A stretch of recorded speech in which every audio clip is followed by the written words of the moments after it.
Thank you to the Workers' Party of Britain for putting on this event in solidarity with the people of Yemen. It's a great honor to be among you all. Yemen should be making headline news every single day for the sheer brutality being inflicted upon its people. But instead, the war is not only ignored by the corporate media, but also subject to big tech censorship of the type that Jyoti mentioned. So, our website, yemensolidarity.org, is banned on Facebook, by the way. The reason for this media blackout, however, is extremely easy to understand. There is no conceivable humanitarian pretext to justify the war on Yemen, and any public discussion about Yemen would soon lead millions of people around the world to ask the question, why are the richest and most powerful states on earth inflicting collective punishment on a nation of 27 million people that even prior to the conflict was one of the poorest nations on earth, and a nation that relied prior to the conflict on imports for 90% of its food? There is no humanitarian pretext for why the Saudis and Emiratis have recruited over 100,000 mercenaries from the poorest countries in the world to fight in Yemen. There is no humanitarian pretext for why the Anglo American powers, that is, the US, the UK, Canada, and Australia in particular, have all contributed towards training the Saudi Navy to enforce this genocidal blockade on the Yemeni people. And there is no humanitarian pretext for why arms industries across the world have profited from selling billions of dollars worth of deadly equipment that are being used against the Yemeni people. The Saudis spend around $200 million per day committing this genocide. So this is not a David versus Goliath conflict. This is a David versus 1,000 Goliaths conflict. And when this conflict ends, it's highly likely that the final death toll will be counted not in the hundreds of thousands, but in the millions. So, despite these incredible odds, and despite the weapon of mass starvation being employed against them, the Yemeni national resistance is winning, and this is very, very inspirational. So, it's important to know their story. So, what do I mean by the Yemeni national resistance? I'm talking, of course, about the National Salvation Government of Yemen, based in the capital Sana'a, which represents a coalition of political movements, most importantly Ansarullah, which is also known as the Houthi movement. On the odd occasion that you do see Yemen being covered in the media, they frame the conflict by saying that the US Saudi alliance is helping the so called legitimate government of Yemen defeat the so called Iranian backed Houthi rebels. But this framing is completely absurd.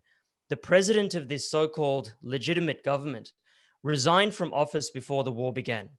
He then traveled to Saudi Arabia, claiming he was still the president of Yemen and that Saudi Arabia was acting on his behalf. 2 years later, the Saudis placed him under house arrest, and we haven't heard a word from him since.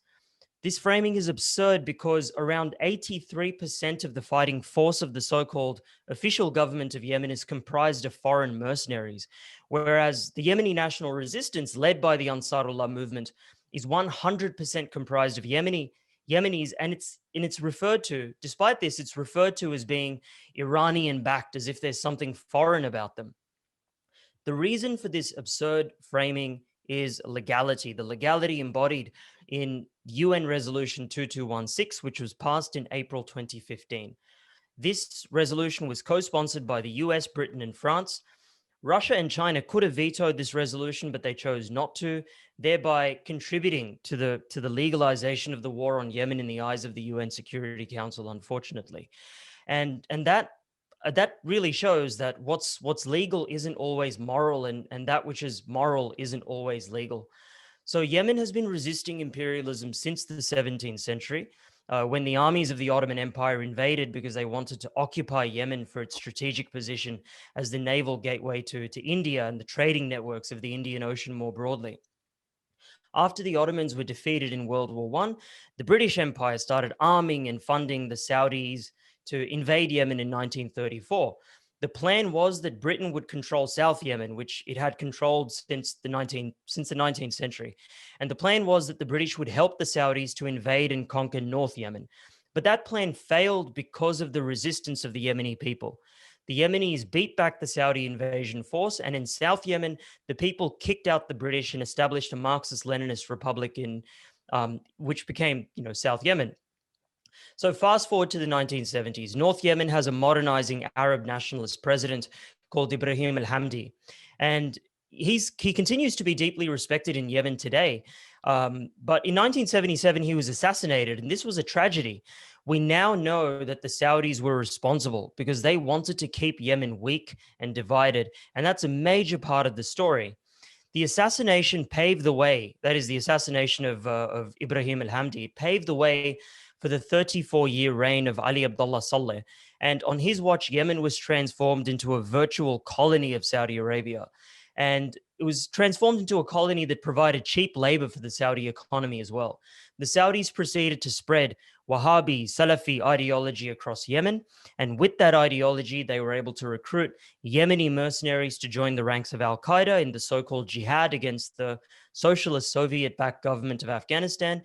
After the unification of North and South Yemen in 1990, these Yemeni Al Qaeda mercenaries, they returned to Yemen. They were then unleashed against the Yemeni Socialist Party that had previously ruled South Yemen. Here it must be remembered that one of the few Yemeni politicians who had the courage to speak out against the violent jihadist Al Qaeda persecution of the South Yemeni socialists and Marxists was a man called Hussein al Houthi. And he ended up becoming the founder of the Ansarullah movement until he was brutally murdered in 2004 by the Saleh regime on the orders of the United States. After the Yemeni Socialist Party had been completely crushed, the pro-Saudi regime of Ali Abdullah Saleh turned on the Houthis. So the irony of calling the Houthis rebels in this situation is that the Houthis actually never took up arms against the Yemeni state. It was the Yemeni state that took up arms against the Houthis in 2004. In fact, according to the RAND Corporation, the Houthis were acting within the boundaries of the laws and constitution. That's a direct quote. This is a think tank that advises the US military, so you can't accuse it of being biased in favor of the Houthis. They say that it was not until the US government pressured Saleh, that's the former president of Yemen, that he began cracking down on the Houthis. In other words, before the revolution, Yemen was ruled by the type of government that responded to a peaceful political movement with military force, because that's what the West wanted them to do. And because the war against Ansarullah was unpopular with the Yemeni people, they had to increasingly rely on using Al Qaeda militants to do the fighting. From 2004 to 2010, the old Yemeni government, the collaborationist, pro-American, pro-Saudi Yemeni government, waged 6 wars to crush the Ansarullah movement. But every time they tried, they not only failed, but the Ansarullah movement got stronger and stronger. Ansarullah belong to the Zaydi branch of Islam. They see themselves as the Sunnis of the Shia and the Shia of the Sunnis, like a bridge to bring harmony between the two sects of Islam. The Zaydis are the revolutionaries of Islam, and their core political belief is that Muslims have an obligation to rebel against corrupt and unjust rulers. So when you combine this with Arab nationalism, you get the Ansarullah movement. During the Arab Spring, to appease the Yemeni people, the US and Gulf monarchies stepped in to replace the old president with a new president. But the new president turned out to be far worse, and that's Abdurrab Mansour Hadi. Hadi tried to divide Yemen into 6 pieces so that they could separate the resource-rich regions with small populations from the resource-poor regions with large populations. And this was done to serve the interests of Saudi Arabia, as the brave journalism of Julian Assange and WikiLeaks revealed. And the reason they did this is because they wanted the untapped or the potential wealth of Yemen to be controlled more easily by them, by the Saudis. The Saudis wanted, and the Americans wanted, a weak and divided Yemeni state. Hadi also slashed the fuel subsidies, which caused inflation to rise by 200%. And because of this, by September 2014, Ansarullah had become so popular that the Yemeni state and army defected to the side of the Houthi revolution. So this is the only revolution to live up to the stated principles of the Arab Spring, but it's been completely ignored by the same forces, the same people, the same social movements, the same imperial cruise missile leftists who supported the fake revolutions in Libya and Syria. There's another reason the Western corporate media can't talk about this war, and that's because the US is on the same side as Al Qaeda and Islamic State in Yemen. This is the dirty secret that they don't tell you. This is why there are voices in the US military even that are being completely ignored. And these voices, they favored the Ansarullah movement, surprisingly enough, because they've been told for the past 2 decades that the US is fighting Al Qaeda, when in fact the US has collaborated with Al Qaeda to destabilize the Arab world. Those who live in the West should be offended that our ruling classes constantly lie to us about their justifications for these extremely wasteful wars. That being said, the change of administration in the United States offers new opportunities for campaigning to end the war on Yemen. This is because in April 2019, the US Congress, they voted to end US support for the war, but it was vetoed by the outgoing President Donald Trump, which is perhaps the single most evil act of his administration. Biden has promised to end US support for the Saudi-led war on Yemen, and so, in this climate, it's extremely important to maintain the pressure on this administration to force them to live up to their promise. We should also be calling on the on we should also be calling for the international recognition of the National Salvation Government of Yemen as the legitimate government of Yemen, because if that happens, then this war becomes automatically illegal and millions of lives can be saved. So, to finish up, this is an immoral, genocidal war, and the vast majority of humanity, the 99%, has an interest in supporting Yemeni national liberation. Thank you very much.